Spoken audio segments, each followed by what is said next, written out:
प्रिय मतदान अधिकारी, आपकी चुनावी ड्यूटी लगी हुई है लोकसभा चुनाव में 2024 के अंदर। तो आपके लिए वीडियो महत्वपूर्ण होने वाला है। हम लोग इस वीडियो में आज टेस्ट वोट यानी परीक्षण मत किस प्रकार से डालते हैं उसकी पूरी प्रक्रिया को हम लोग इस वीडियो में समझेंगे। तो वीडियो शुरू करते हैं, अंत तक बने रहिएगा साथियों। टेस्ट वोट यानी परीक्षण मत क्या होता है?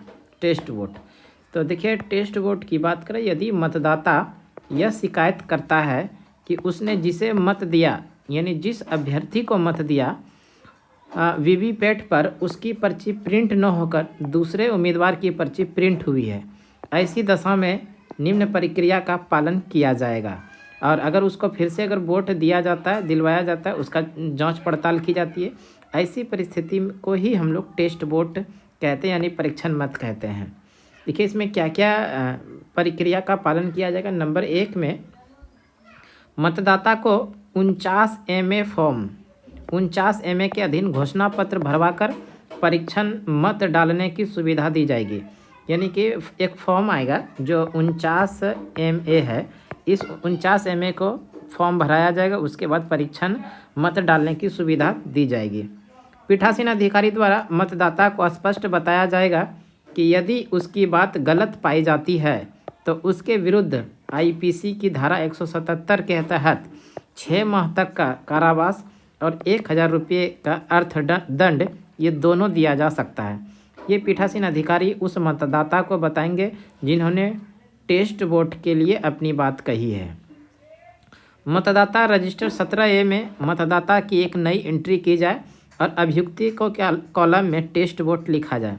जिस तरह से मतदाता रजिस्टर 17A में एंट्री की जाती है आम मतदाताओं की, उसी तरह से इस मतदाता का भी एंट्री की जाएगी और उनके सामने में लिखा जाएगा अभियुक्ति में टेस्ट वोट। उसके बाद पीठासीन अधिकारी एजेंट के साथ मतदाता को लेकर वोटिंग कंपार्टमेंट में जाएंगे। उसके बाद जो है मतदाता द्वारा पुनः टेस्ट वोट के रूप में अपना मत अंकित करेगा। अब पीठासीन अधिकारी एजेंट एवं मतदाता वीवीपैट के स्क्रीन पर पर्ची का अवलोकन करेंगे।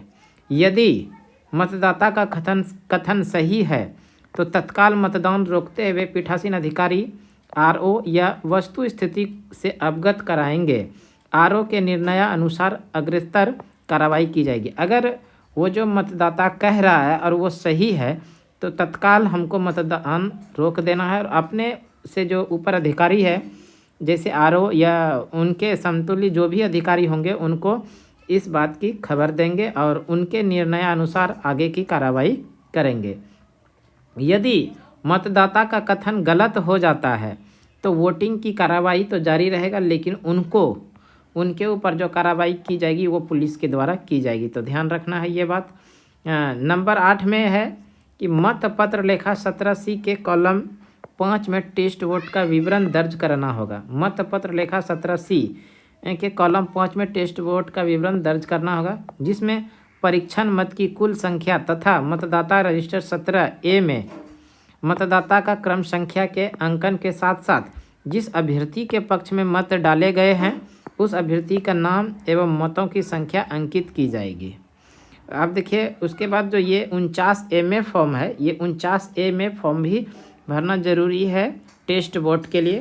देखिए 49 MA फॉर्म जो है इसके तहत घोषणा सामान्य या उप निर्वाचन जो भी चुनाव हो रहा है वो लिखेंगे। जैसे अभी सामान्य चुनाव हो रहा है तो लोकसभा चुनाव 2024 ये लिखेंगे। और संसदीय और विधानसभा निर्वाचन क्षेत्र का क्रमांक एवं नाम, तो संसदीय अगर आप जिस संसदीय क्षेत्र से चुनाव में अपना भागीदारी आपकी ड्यूटी लगी हुई है उस संसदीय क्षेत्र का नाम, जैसे मान लीजिए एक एग्जांपल के तौर पे 28 मुंगेर, और उसके बाद यहाँ पे ब्रैकेट में आप जिस विधानसभा के लिए गए, जैसे मान लीजिए 164 तारापुर, ये विधानसभा का नाम हो गया।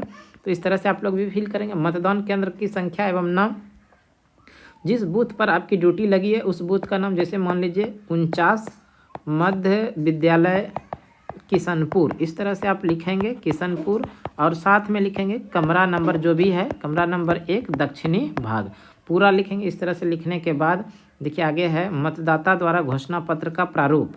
निर्वाचन संचालन नियम 1961 के नियम 49 MA के तहत निर्वाचक संचालन नियम 1961 के नियम 49 MA के उपनियम 1 के तहत सत्यनिष्ठापूर्वक घोषणा एवं पुष्टि करता या करती हूँ कि बैलेट यूनिट से जुड़े हुए प्रिंटर द्वारा उत्पन्न पेपर स्लिप में दर्शाया गया उम्मीदवार का नाम या चिन्ह उस उम्मीदवार से भिन्न है जिसके लिए मैंने संबंधित नीला बटन दबाकर मतदान किया था। मेरा यह आरोप सत्य एवं प्रामाणिक है, यह सिद्ध करने के लिए तैयार हूँ। नंबर 2 में है, मुझे ज्ञात है कि IPC पिनल प्रावधान की धारा 177 के तहत दंडित होने जिसमें कि कारावास जिसकी अवधि 6 माह तक बढ़ाई जा सकती है अथवा अर्थदंड जिसकी राशि 1000 तक बढ़ाई जा सकती है अथवा दोनों के लिए मैं स्वयं जिम्मेदार रहूँगा या रहूँगी यदि उक्त बिंदु 1 मेरे द्वारा की गई घोषणा जो पीठासीन अधिकारी नियुक्त RP एक्ट धारा 1951 के धारा 26 के तहत गलत पाई जाती है। अगर गलत पाई जाती है तो इनके धारा 177 के तहत इन पर कार्रवाई की जाएगी। उसके बाद देखिए यहाँ पर दिया गया मतदाता का हस्ताक्षर या अंगूठे का निशान। तो यहाँ पर मतदाता अपना हस्ताक्षर करेंगे। मतदाता का नाम यहाँ पर लिखना है, जैसे मान लीजिए सुमन कुमार, तो यहाँ लिख देंगे सुमन कुमार। पिता माता या पति का जो भी नाम होगा तो यहाँ पर लिखेंगे। मतदाता सूची में भाग संख्या जो भी होगा देखकर यहाँ पर फिल करना है। उक्त भाग में मतदाता का क्रमांक क्या है तो वो यहाँ पर फिल करेंगे। मतदाता रजिस्टर क्रमांक फॉर्म 17A के अकॉर्डिंग यहाँ पर फिल कर देंगे। उसके बाद दिनांक डाल देंगे, जिस दिनांक को ये इनका चुनाव है, मतदान है, वो दिनांक मान लीजिए 13/5/2024, वो आप अपने अकॉर्डिंग भरिएगा। उसके बाद दिया गया है प्रमाणित किया जाता है ऊपर नामित मतदाता द्वारा उक्त घोषणा मेरे समक्ष की गई। उसके बाद पीठासीन अधिकारी का यहाँ पर हस्ताक्षर हो जाएगा और उसके बाद फिर यहाँ पर एक बार दिनांक देना है 13/5/2024। तो इस तरह से टेस्ट वोट की प्रक्रिया है।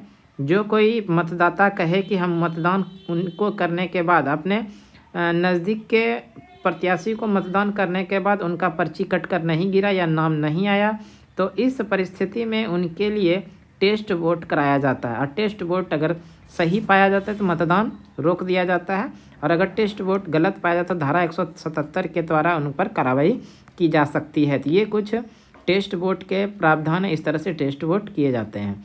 तो आज के टेस्ट वोट के लिए इतना ही हम लोग जानकारी।